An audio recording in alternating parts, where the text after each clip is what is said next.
Sopron, a leghűségesebb város, rengeteg titkot őriz a macska kövei alatt és a falai között. De mielőtt belevágnánk, ne felejts el feliratkozni, hogy a következő videókról sem maradj le. Kevesen tudják, de a műemlékvédelem Magyarországon Sopronban kezdődött. II. Lajos király egy hivatalos tiltólevélben akadályozta meg, hogy a főtéren álló patikaházat lebontsák. A király azzal indokolta a döntést, hogy az épület lerombolása elrontaná a tér egységes, patinás képét. Ez az irat a hazai műemlékvédelem születési anyakönyvi kivonata. A híres kecsketemplom neve mögött egy különös legenda áll. A történet szerint egy kecskepásztor kecskéje kincset kapart ki a földből a mai templom helyén, és ebből a pénzből építették fel a templomot.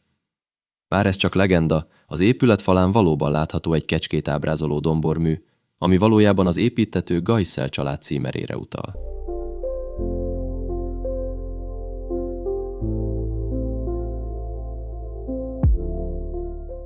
A város egyik legszebb épülete, a Stornóház, egy olasz származású kéményseprőnek köszönheti hírnevét. Idősebb Stornó Ferenc kéménytisztítás közben jutott be a leggazdagabb családok padlásaira, ahol felfedezte a kidobásra ítélt antik tárgyakat és műkincseket. Ezekből hozta létre az ország egyik leggazdagabb magángyűjteményét, ami ma is megtekinthető. A tűztorony alapja nem kerek, hanem négyzetes, mert egy római városfalbástyára épült. De a legmeghökkentőbb, hogy a torony majdnem ledőlt a városháza építése miatti földmunkák során. Hogy megmentsék, egy hatalmas betonköpennyel vették körül az alapját. Emiatt a torony kapuja, a hűségkapu, ma sokkal szűkebb és mélyebb, mint eredetileg volt. A tér közepén álló csavartoszlop az ország egyik legszebb barokszobra, de a története sötét. Az 1600-as évek nagy pestis járványa után emelték hálából. Meghökkentő részlet, hogy ez az első olyan köztéri szobor Magyarországon, amelynek felállításához magánszemélyek adományai mellett a városi tanács is hozzájárult, megelőzve a budapesti hasonló emlékműveket.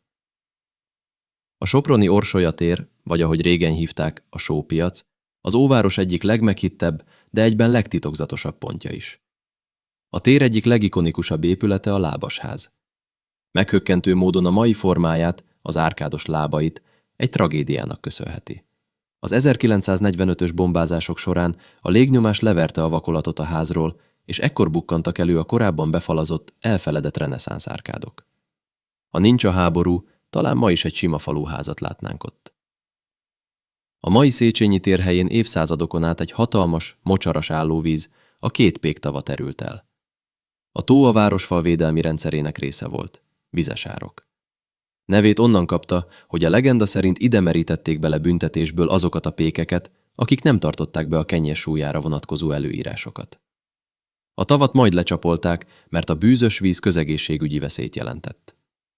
Széchenyi István édesapja, Széchenyi Ferenc kezdte el a terület rendezését.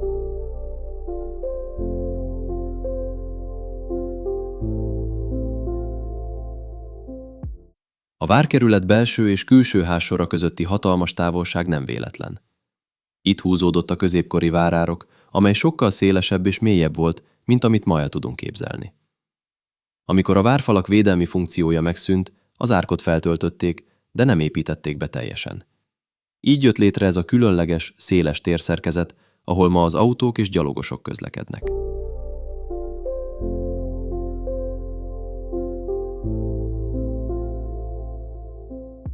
Bár ma Sopronról senkinek nem a villamos jut eszébe, 1900 és 23 között villamos közlekedett a várkerületen.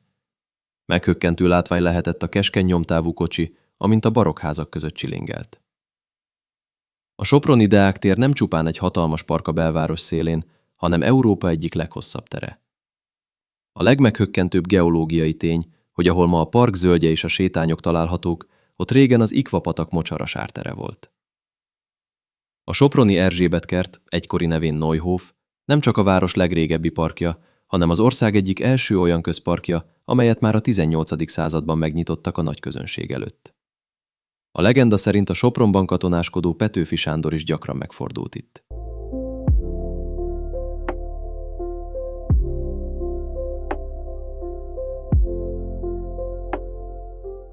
Sokan azt hiszik, a lövér név a lövészettel kapcsolatos, és igazuk is van. A középkorban itt éltek a város íjászai és fegyveres őrei, a lővérek, akiknek az volt a feladatuk, hogy a nyugati határszélt és az erdőket vigyázzák. Kiváltságos réteg voltak, mentesültek bizonyos adók alól, cserébe állandó készenlétben kellett állniuk.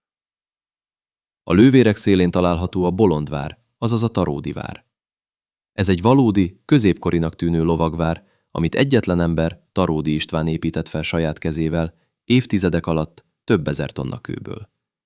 A várban van lakótorony, várárok, sőt, még egy kisebb felvonóhíd is.